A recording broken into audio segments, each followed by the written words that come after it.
suppose, is that a game that Ireland threw away? Well, we certainly had opportunities to win it. I suppose we'll look at a few moments within the game that we'll kick ourselves with.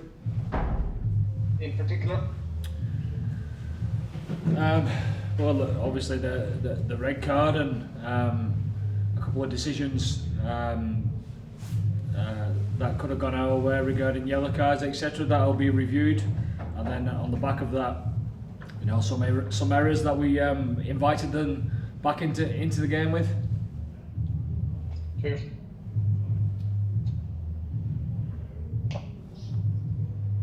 Andy, how's it going? I was wondering, at the end of the game, I saw a lot of the lads were quick to console, you know, and rally around Billy Burns. Have you had a chance to talk to him at the end of the game? Like, you know, I heard Johnny kind of spoke well about him on BBC after the game, but have you had a chance to talk to him at all? I haven't yet, but I will do. I've shook his hand, and I'm coming talking to you boys, but I will speak to him, obviously. Look, it's not the reason we lost the game. We've all missed touch before.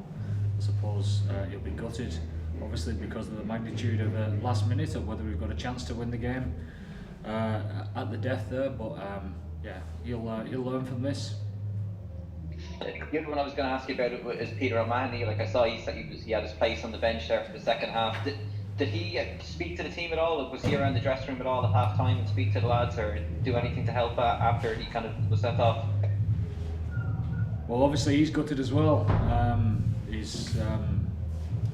know, guys don't do this on purpose, you know, to get sent off and hamper the performance of the team. You know, they care about the team and the teammates deeply. You know, so obviously Pete's hurting at this moment in time, but he's done a lot of good things for us, hasn't he, in the past, and I'm sure he'll do the same for us in the future. Just the last one from me, Andy. It's just about the amount of players there that, like, you can nearly list off all of them that played there today. Like you know, the word heroic is often thrown out too often, but a lot of great shift by a lot of the lads today, wasn't it? You must have been proud of that. Yeah, I'm just gutted that we didn't back that up with a win, you know, because it was there to be had for various different reasons that I suppose we'll talk about after we've reviewed the game. We didn't get to celebrate what would have been a famous victory, you know, because some of the efforts collectively and individually were immense. You know, lads coming back, playing the first game for quite some time. That'll stand them in good stead for the rest of the competition. Hi, Andy.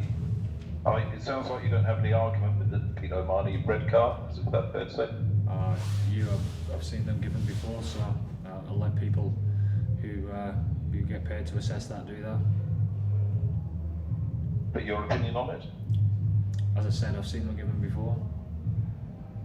And then you mentioned a couple of yellow cards that you might have, or yellow card incidents that you're talking about that might be reviewed.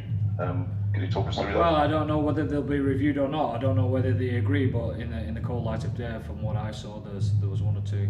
There's one or two there.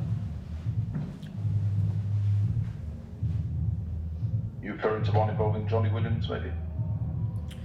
Well, you know, we get told that a head-on-head is a sanction, you know. So I don't know. I don't know what the mitigating factors were. I don't know what was said on the field, etc. But there's that. Obviously, there's a few more things that we'll need to go through and assess. And but having said that, you know, we were still in control of our own destiny. You know, we gave a couple of crucial penalties away that got them back into the game. On one exit scrum, we knocked the ball on, and that gave them the try, etc. You know, so a valiant effort, and I thought we played some really good stuff at times and asked a lot of questions, but at the same time, we was in with the fight right at the death to win the game. But I thought we, you know, if a few more things would have just been a little bit tighter and you know, that were in our control, we could have won the game.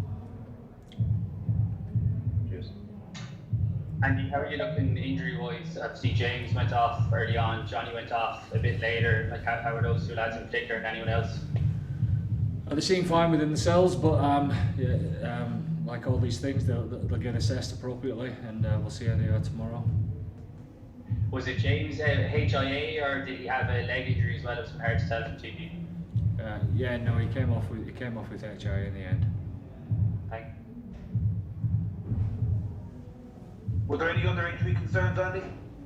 There was a casualty ward at one stage, you know, people going down with cramp, etc. People having all sorts of different knocks, and that's why it was such an effort from all the individuals that are involved. You know, there were knocks all over the place, and the bench was emptied pretty early, and people had to dig in deep. But I don't think too much more, Jerry, to be concerned about for next week.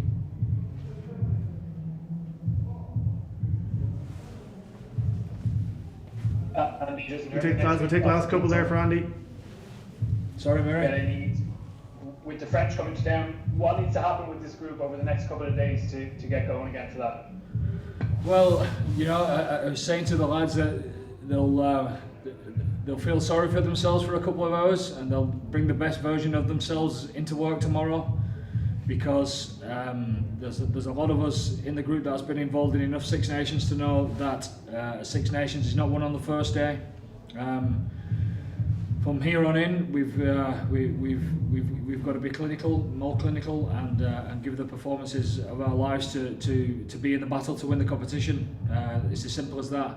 We've got a very good French side coming over next week, and yeah, I suppose coming over to the Aviva, we'll back ourselves against anyone there.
Shorten steps.